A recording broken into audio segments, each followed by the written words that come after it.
With the PlayStation 5 and Xbox Series X officially out, we have officially, at long last, begun the new console generation, and so has come the ever popular time to raise the pricing of major games. And a recent piece saying that yes, it's time for games to be $70 has caused a lot of stir. And for today's critical thought, we're going to talk about why the pricing when it comes to the video game industry is so weird, and what should kind of be the acceptable standard for today.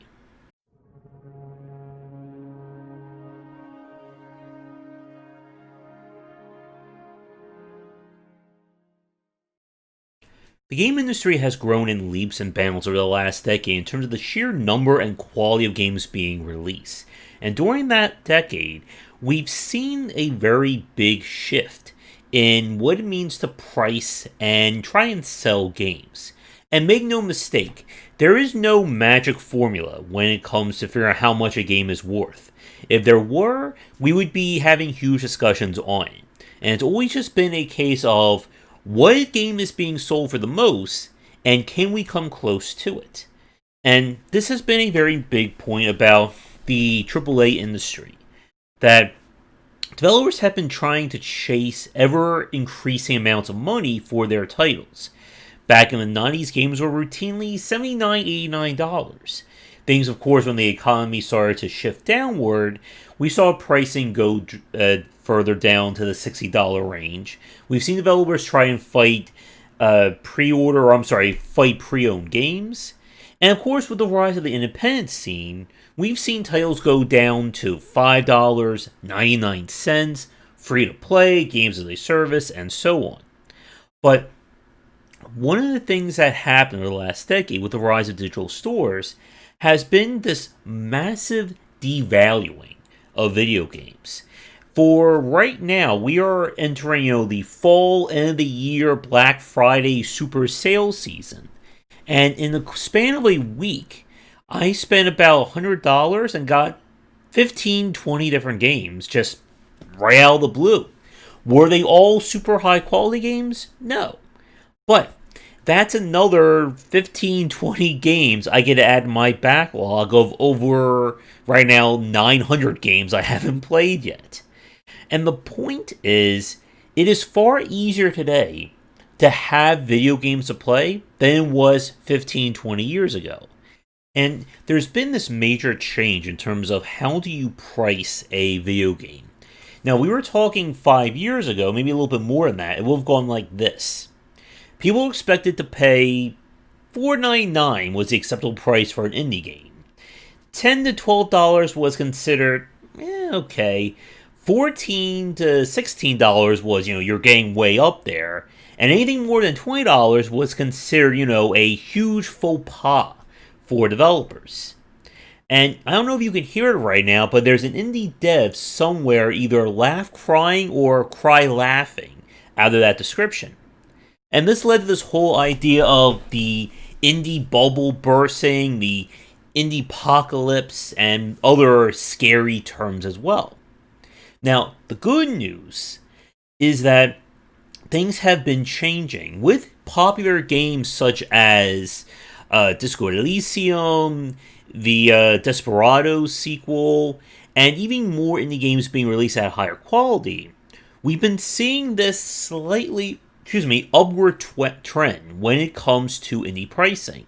So today, it's kind of like this, that $14 to $16 is considered, the acceptable price. $19 to $24 is, good for higher quality. And we're even seeing indie games being priced between $30 and $40, and people are spending that money. And that is really good. While low pricing is great for consumers, it's only great in the short term, as anyone who understands economics knows that you need money to pay the bills. There's my brilliant economics tip for everybody watching this right now. And it's been very tough, and it still is very tough, for indie developers to earn a living with their games. And these trends are at least positive in that aspect. Now, taking this to this whole discussion about $70 games, this is where I don't agree with things. There is no video game, in my opinion, that is worth $70. We could even argue there aren't many games that are worth $60. And again, part of it is that I don't play a lot of AAA games. But the other side of it is that there are so many games being released today. I am not crying myself to sleep by the fact that I haven't played The Last of Us 2 yet, or No Man's Sky, and I'm really not all that excited about Cyberpunk, whatever the year is for that one. Because guess what? I have several hundred games I still need to get to. And playing one game is not going to make or break things for my year. And while I am certainly an extreme example of this, consumers again are being flooded with game sales. And we've already talked before about how people are conditioned not to buy games at full price. Why should I buy your game at $60 when it could go on sale for $30? Or why should I buy your pre-order editions, your DLC, your year one packs, when I could just buy the whole thing 6 months to a year later, even cheaper?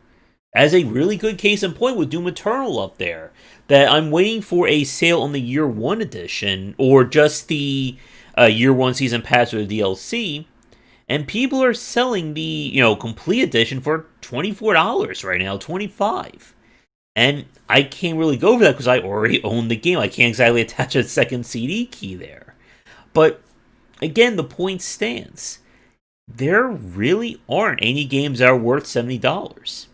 Or let alone $60. And again, people will argue that, what about all the time and work that goes into these games? Well, when do the developers get that share of that? Because as we know, most of the money or revenue to games goes to the marketing department and to the publishers. And why we tend to, or at least around here, tend to support indie developers. Because we know when we give that money to an indie dev, they're getting the bulk of that, or at least the majority of it. Fingers crossed that Steam decides to lower their, cut on games. The point about all this, there are way too many games being released these days to justify raising the price. If we were back to the old days when you would get 1 or 2 games a month, okay, $70 seems about fair for that. But in a market where 30 games safely are being released each week, I just don't see the value in it.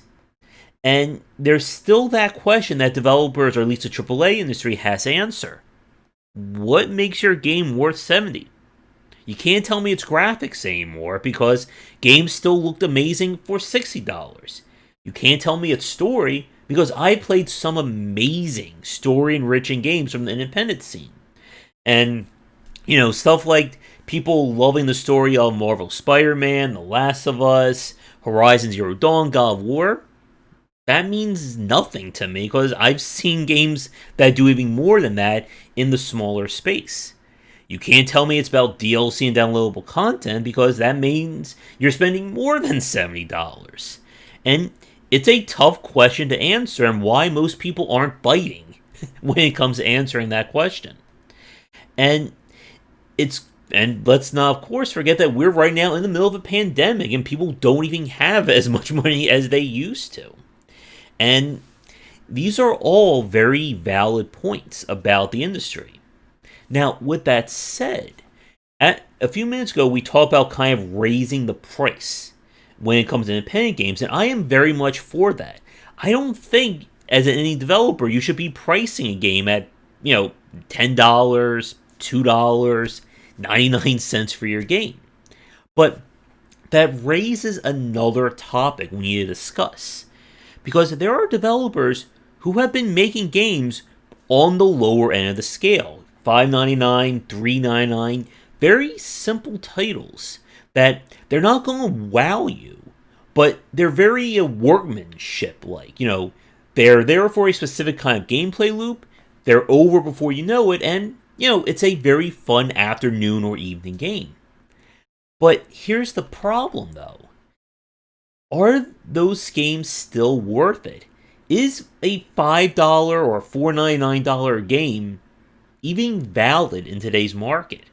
And it's a very tough point to answer considering all the games we have. And we're going to talk about that next. But first, a quick break. And now for a quick shout out to our current Game Wisdom supporters and sponsors. Going forward, all Patreon supporters will get early access to our videos. And if you'd like to continue this discussion on game design, be sure to check out our Discord channel, link down below. If you're looking for more wisdom about game design, be sure to check out my latest offering of books, 20 Essential Games to Study, aimed for first-time developers and students looking for some inspiration for their upcoming games, and Game Design Deep Dive Platformers if you're interested in anything regarding 2D and 3D platforming design. They're both available in print, digital, and wherever books are being sold. In the last part, we talked about this idea of raising the minimum price when it comes to releasing a game. And I said I'll be happy with a minimum being like $14 to $15. But it raises a question about smaller games. Games that are explicitly designed not to be huge experiences. They're very, workmanship-like. They're not there to be 20 to 40 hours long. They're built on a very small, very specific gameplay loop, and that's it. They get in, they get out, they're done. So the game that you're seeing on screen is Dozer. This is a 2D platformer, and it's $5 on Steam, and it is really good for what it does. It's very solid, very challenging platforming. Is it the best platformer ever made? No. Is it going to give you, hours and hours of entertainment? No. But it does what it set out to do. And here's the question, or here's the issue with this. Is this game worth $5? And that's a tough question to answer. Like we said in the last part, by raising the price, the minimum price on games, it allows games of higher quality to stay viable and for developers to experiment in that space, knowing that there should be a market for it. But in the same breath, we're seeing, especially the last decade, games designed around these small experiences. A game that is only 40 minutes long, a micro game, as we talked about on an earlier piece. And the question is there a market for games like that?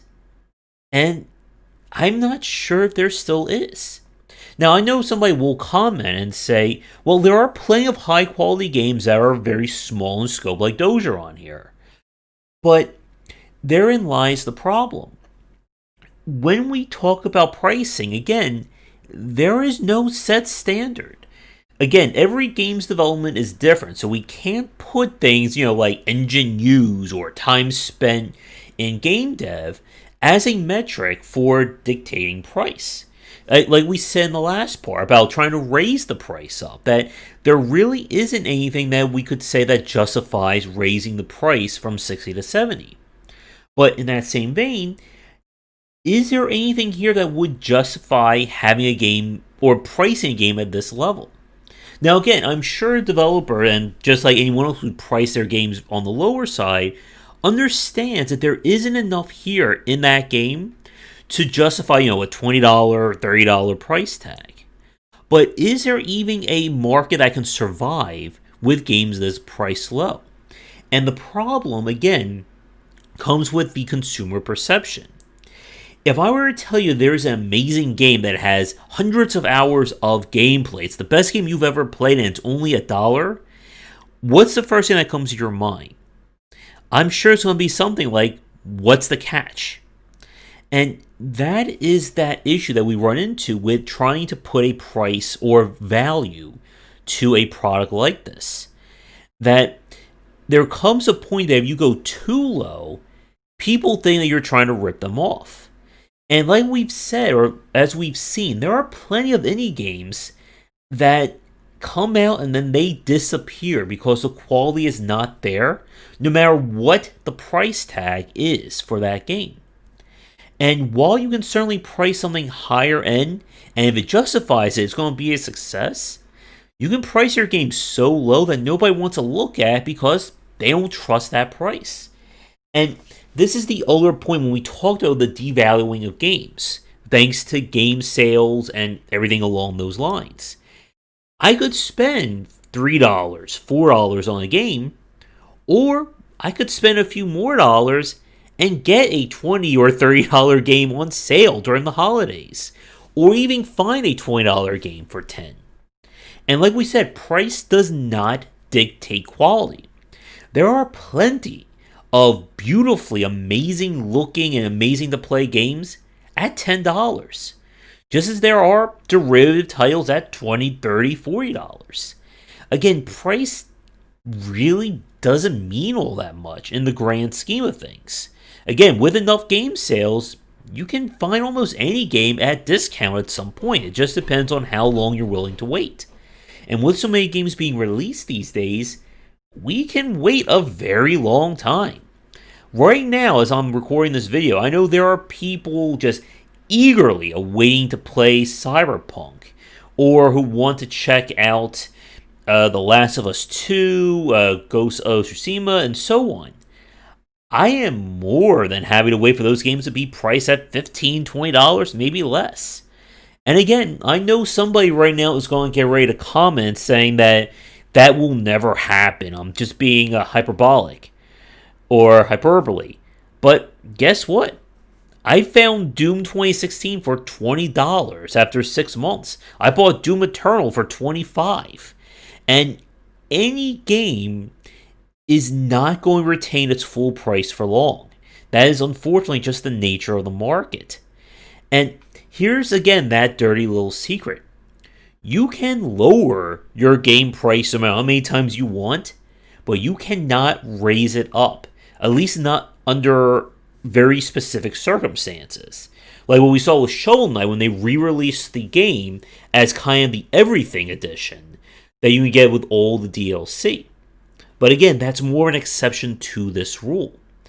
And when you're trying to survive as a game developer, you don't want to under or overvalue your game. Because unless something changes, you can't necessarily have a do-over of a launch. No matter how much I think a lot of indie developers wish that could be the case. And for these smaller games, and there are plenty of them on Steam, we've seen a lot of them during our indie spotlight weeks, that there are good ideas. There is a great concept here. But is there enough here to justify spending money on this game? And I know that sounds very mercenary, but that is the market that we live in. And even if your game is good, like we've said, there's another point. A good game is not enough to justify a sale anymore.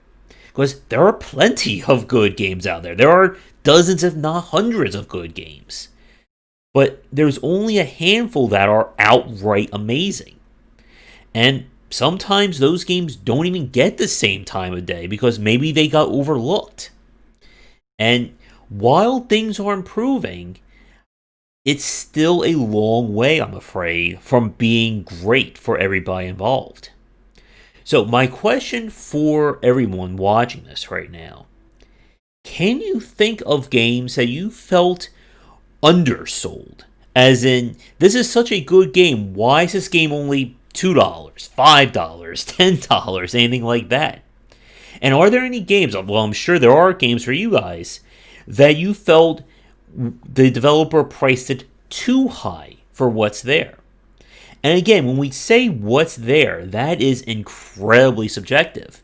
There are games that have hundreds, and I do mean hundreds of levels and puzzles to solve, that most people will maybe only play 20 or 30 of those and then never play it again. And unfortunately, these are discussions that you need to have as a developer. Because you don't want to spend 5 to 10 years of your life on a game and realize that you only have a game that maybe is worth $3. Likewise, thinking that your amazing game is worth $70 and you release it to a market that nobody buys it means you're also in very big trouble. And it'll be interesting to see where things go this console cycle. And whether or not that $70 price tag is going to stick. Because like I said, we've seen developers really try to push that price tag up, and it's failed in the past. And we could even argue that the $60 price was a very flimsy argument for some consumers. With that said, though, thank you so much for watching today's video. If you're new, be sure to check out the Discord and Patreon link down below, and come back for daily discussions on game design here and on game wisdom, where examine the art and science of games. If you have a suggestion for a topic you'd like me to cover in a future piece, please let me know. And other than that, have a great rest of your day. Thanks for watching the video. If you enjoyed things, be sure to do all the liking and subscribing that the kids are doing these days. Check out our Discord channel link down below where we hang out and chat game design, and come back later tonight for our regular streamings. But that's it, and tune in for more great content here and on Game Wisdom, where we examine the art and science of games.